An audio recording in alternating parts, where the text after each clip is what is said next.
Alright, so this is going to be part 5 to What If Tanjiro Learned the Breath of the Moon. So with that being said, let's just roll the intro.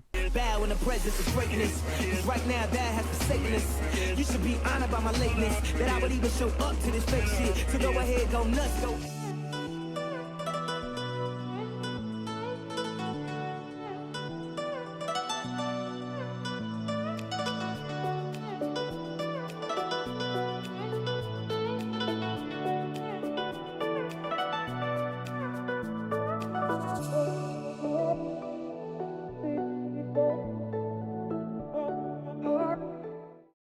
So before this video starts, I'd like to say that I'm sorry that I haven't been uploading that much, specifically in this month, really, because I just been doing a bit of stuff in the background, mostly editing a lot of my videos, like for example my creepypasta video that should be coming out sometime soon on Halloween, and right now I'm on the final steps of just looking through the footage and seeing everything, but it should be done by that time, so people will get to enjoy that. Anyways, I haven't made a second part to this or another part to this for a while because those videos I had priority over and things like that. Plus, I don't know, it's just been a busy month for me, so I'm sorry for that. But anyways, in our last video we just got done with basically Tanjiro fighting the drum demon that was within the house and saving the kids, and we also meeting with Inosuke and Zenitsu. So in this part we're just going to go over the following arcs, and we're almost done with season 1, and then I'm not sure if I'm going to do some stuff like past the anime.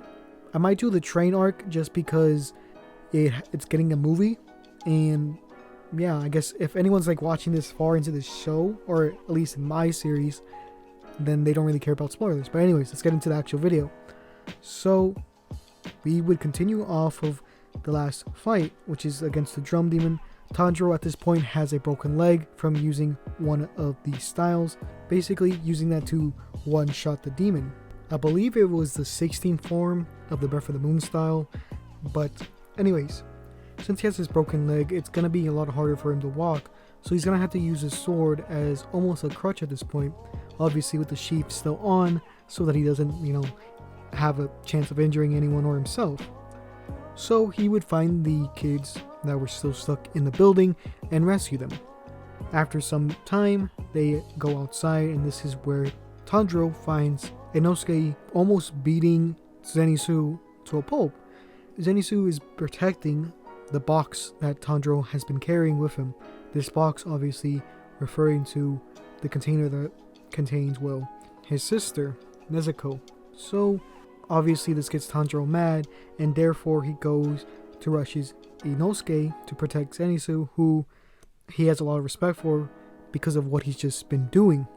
Even though he doesn't really know him, he helped him out by protecting Nezuko directly.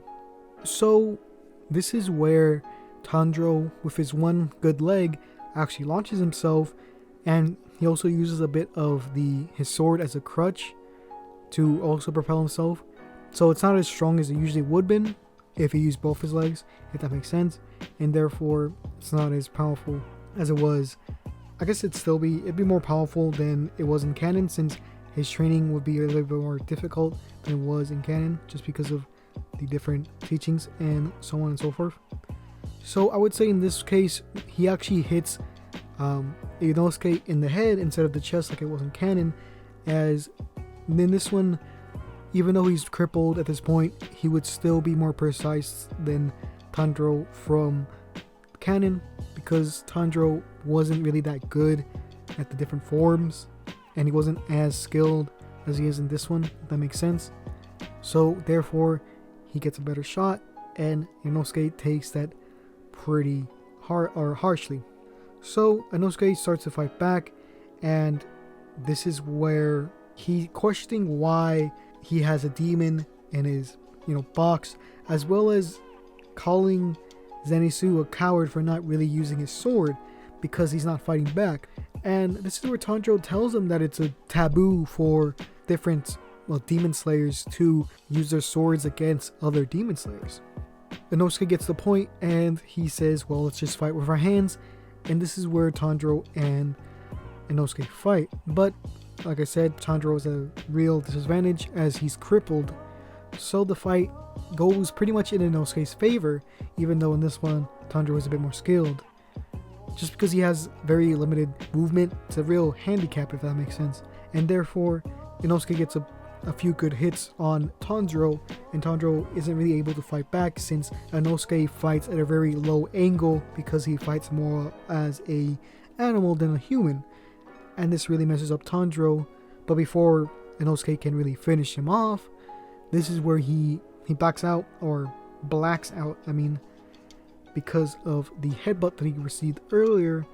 His concussion catches up with him and he gets knocked out. Sometime later, Tanjiro's recovered a bit from the injuries, at least the ones that got from Inosuke, and they see that he's burying people. This is after, a while, and Inosuke comes back to his senses. As this is happening, the crow would actually come, and this is where they receive a message to follow him. When they follow him, they get some time to really introduce themselves to each other and get some more backstory between each other and understand their names and things like that.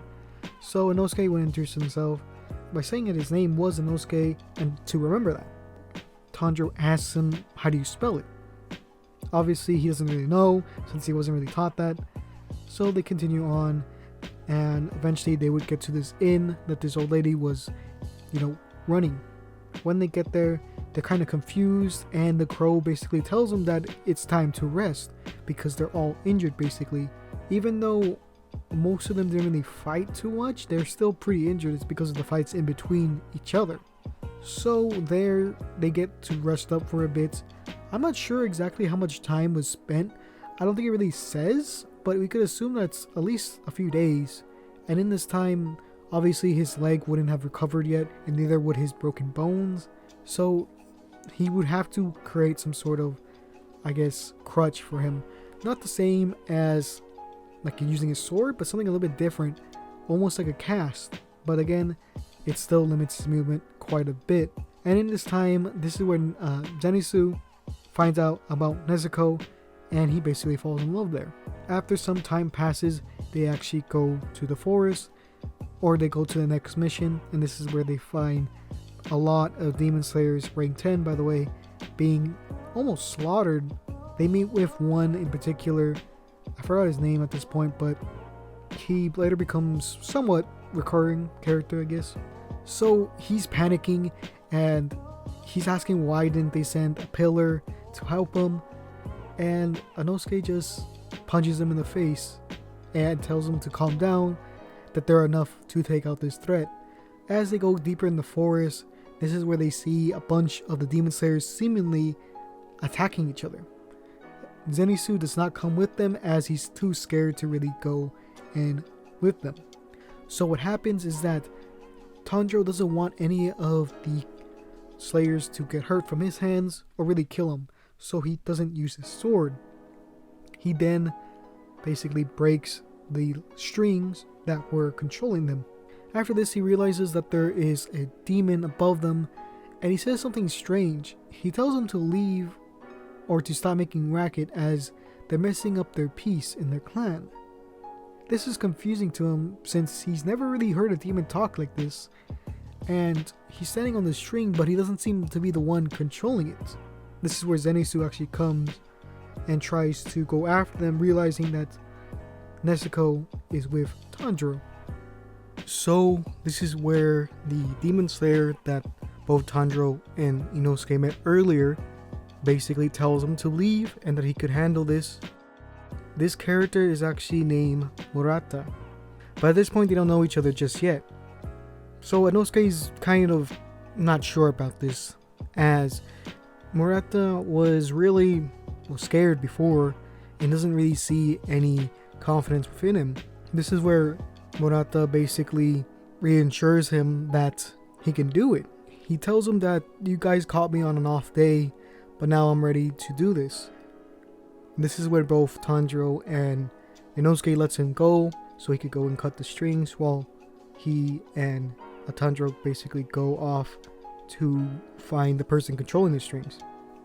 As he's going, this is where the demon that they saw earlier is with their quote-unquote mother, the person controlling the strings. They have this conversation about her taking too much time, and he basically tells her to hurry it up or else he's going to tell father. This makes the mother demon, quote-unquote, she becomes more panicked than before, more scared, for lack of a better term. So she tries to end the situation a lot quicker than normal. As Tanjiro and Inosuke are going through the forest, they see this one demon slayer that is being controlled by strings. This is a female demon slayer, and she basically tells them to bring someone higher or stronger, because if they don't, she's going to end up killing everyone. As they see behind her a lot of just dead demon slayers, and the person who's like being controlled is almost crying because of this. So obviously both Inosuke and Tanjiro don't want to hurt her because, well, she's a human just like them, so therefore he's just trying to cut the strings. But the fight is a little bit harder because of how the demon is basically controlling her limbs in an unnatural way, even breaking some of her bones in the process. So it's a little bit harder of a fight because it's just so unnatural. Not only that, but Tanjiro is a little bit nerfed at this point because of his broken leg. And this point, it's in a cast. If I forgot to mention that, his leg is in a cast. So they end up basically winning the fight, and because of this, the demon that was controlling them just decides that they are useless and ends up killing the demon slayers that she had strings on, basically snapping their necks. As they get further along, Tanjiro is, well, devastated, but it doesn't really show it. At this point, he's almost calm, unnaturally so, and this is due to the training that he's had to basically clear his mind so his breathing doesn't become irrational, if that makes sense. After that, they continue through the forest, and this is where they find some sort of demon or demon body that's being controlled by the strings as well. Now this fight is a little bit different as he has no head.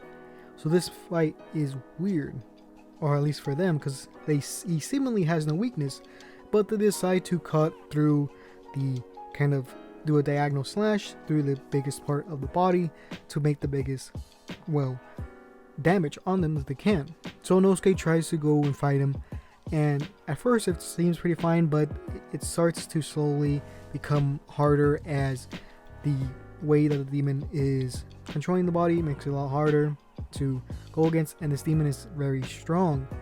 Inosuke gets some strings on him, almost being controlled himself, but this is where Tanjiro actually blocks a hit from the demon, and he does something interesting. So he does a new breath style, or not breath style, but a different form, and the form that he actually uses for this one is actually the 8th form, known as Moon Dragon Ringtail. So this makes a giant kind of directional like slash at the opponent, and I'll show up an image on screen to basically see how it looks like. But this is a huge kind of slash, and this gets him diagonal on the demon. It basically just obliterates him at that point. After this, they continue and they find where the strings were coming from, and it's this kind of female demon. Now, as Tanjiro's lining up the shot to actually get her, he sees some sort of almost acceptance into it, into the death that she's gonna have. And Tanjiro doesn't know how to feel about this, but he ends up still getting her with his first form, that being Dark Moon Evening Palace. He ends up killing her pretty swiftly, and they end up winning that kind of encounter. Since he doesn't have the water style at this point, he's not going to be able to really have that painless death that the demon had in canon. It's just not possible. So, but yeah, with that being said, it's going to end the video. I think probably next video is going to be the end of season 1, and I don't know if you guys want me to do the train or not, or the train arc, because I know the movie came out recently, I believe, but it might be a little too early just for try to get people to watch it before people get spoiled, I guess, if that makes sense. But anyways, let's just get into the Patreon or the patrons over on Patreon and give them a shout out. So from always, we're going from gold to platinum. So in our gold tier we have Foriferi, Liam, Dwayne Fenn, Isaiah Perez, and Lyco. In our platinum tier we have Pandaman 8. So if you want to join them and get those videos early, you can go to my Patreon at patreon.com/ComicSansTheMan. It only takes $1 and you have a chance to get a drawing from me. I can't really post the one for October just yet. I'll post it sometime in November when my first video in November kind of drops. But anyways, if you like this video, please give it a like. And if you haven't subscribed, please do so, as I'm trying to get to 7,000 by the end of the year, and it very much would be appreciated. So with that being said, this is going to be the video. So yeah.